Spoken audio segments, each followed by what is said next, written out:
Binat, Hmm. yang namanya kita manusia gitu ya, secara sengaja atau nggak sengaja masuk wilayah yang bukan buat kita, atau bahkan masuk ke dunia gaib gitu. Biasanya kan pasti dapat penolakan kan dari sosok-sosok penjaga. Contohnya kayak cerita lu gitu, Bi.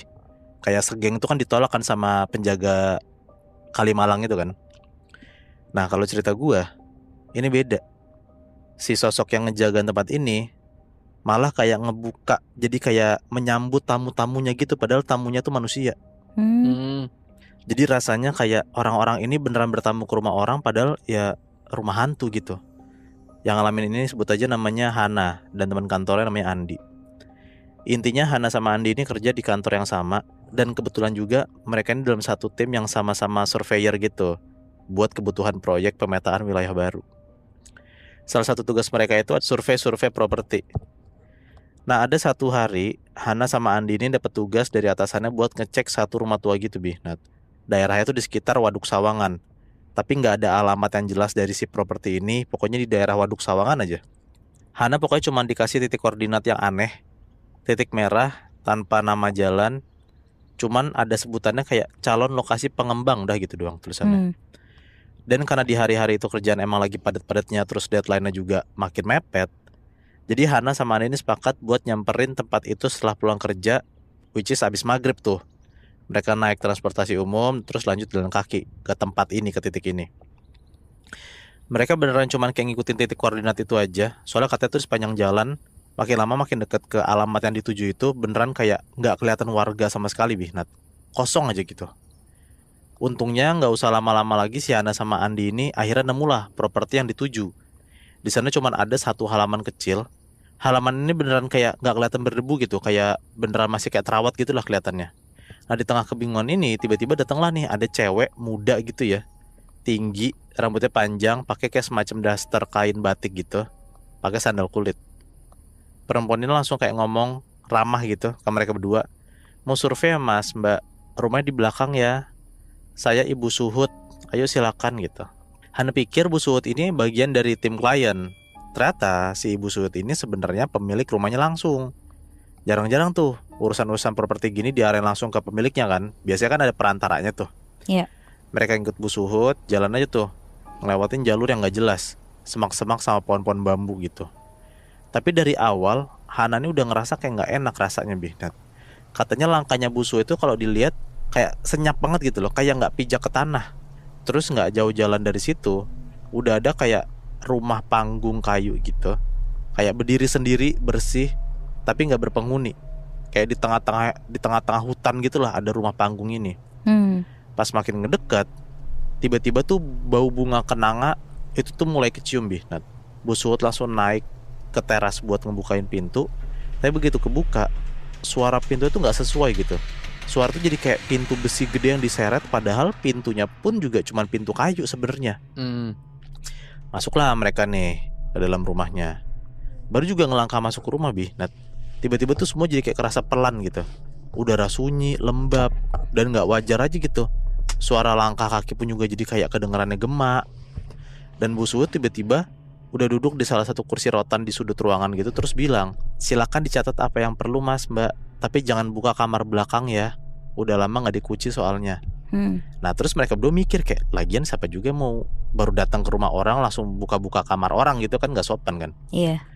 Udahlah, akhirnya Hana sama Andi tuh mulai iya-iya aja, terus langsung tuh kerjain kerjaan mereka. Nah, tapi pas dicatetin sama si Hana sama Andi, itu tuh jadi kayak nggak selesai-selesai gitu, Bihnat.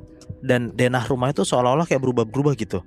Misalnya tadi kayak di belakang ada pintu, sekarang dia di belakang berubah jadi kayak lorong, kayak keputer-puter gitu loh. Nah, Hana sama Andi tuh mulai panik. Mereka nekat lah buat ngebukain pintu satu persatu, dan mayoritas di dalam ruangan itu tuh kosong. Hmm. Tapi hampir selalu ada bekas darah yang belum kering gitu di setiap ruangannya. Hana buru-buru balik ke ruang depan, tapi Bu Suhut ini juga udah nggak ada. Yang ada malah suara berisik kayak benda-benda diseret gitu. Dan di setiap kamar itu tuh ada kayak suara perempuan nangis, beneran mirip kayak suara kuntilanak gitu.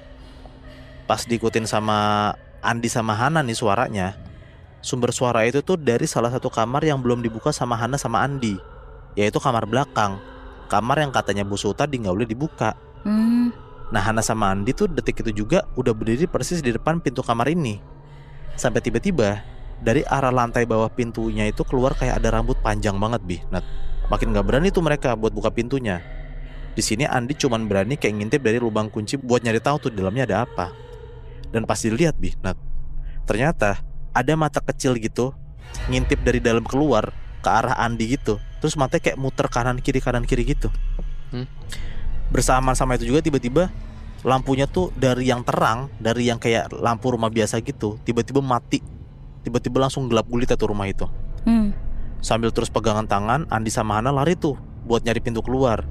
Tapi lorong-lorong ruangan itu beneran jadi kayak gak berujung, Bi. Nah, beneran jadi kayak manjang aja. Beberapa perabotan pun juga jadi kayak sering ketabrak sama mereka karena saking gelapnya itu ruangan. Cermin-cermin di sepanjang tembok pun juga pada mulai gerak gak beraturan. Dan dari situ Hana sadar kalau mereka itu semacam kayak lagi diikutin karena di setiap cermin-cermin itu kelihatan kayak ada bayangan, Bi, Nat. Ada bayangan kuntilanak berambut panjang dan muka itu persis banget kayak Bu Suhut, tapi ekspresinya tuh berubah-berubah. Bahkan di cermin terakhir yang dilewatin sama mereka ini, muka Bu Suhut tuh jadi kayak muka nangis darah gitu dan sedih banget lah. Bukannya sampai ke ruangan depan atau pintu keluar rumah, Hana sama Andi tuh malah jadi kayak nyasar ke dapur bagian belakang rumah. Padahal dari tadi mereka tuh lari ngarah ke depan tuh, ke arah keluar pintu rumah gitu.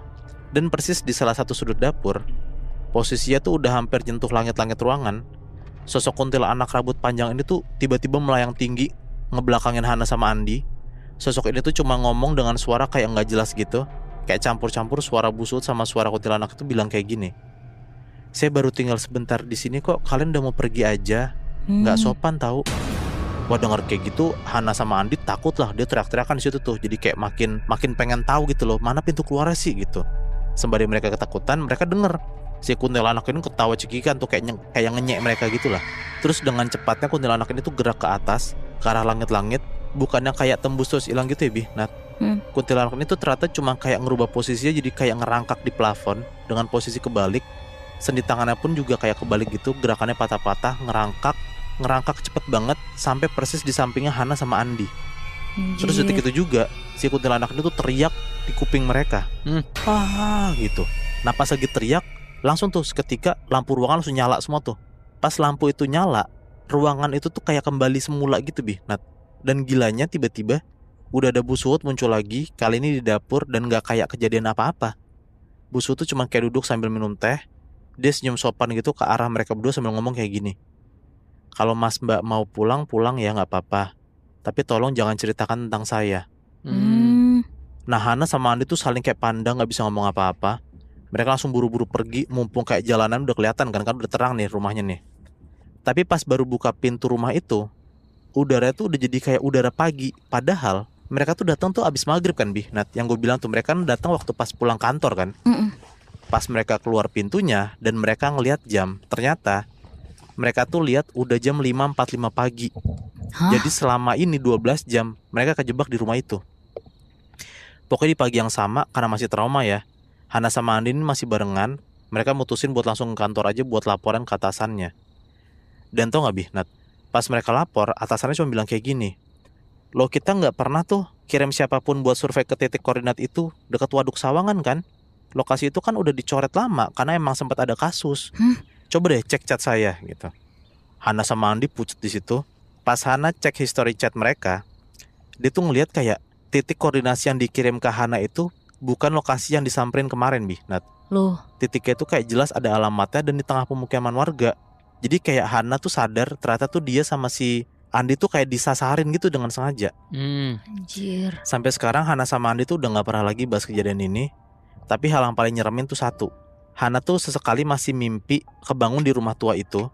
Di sana dia bener-bener kayak dijamu sama si tuan rumahnya, si Bu Suhut itu, yang selalu ngingetin Hana buat balik lagi.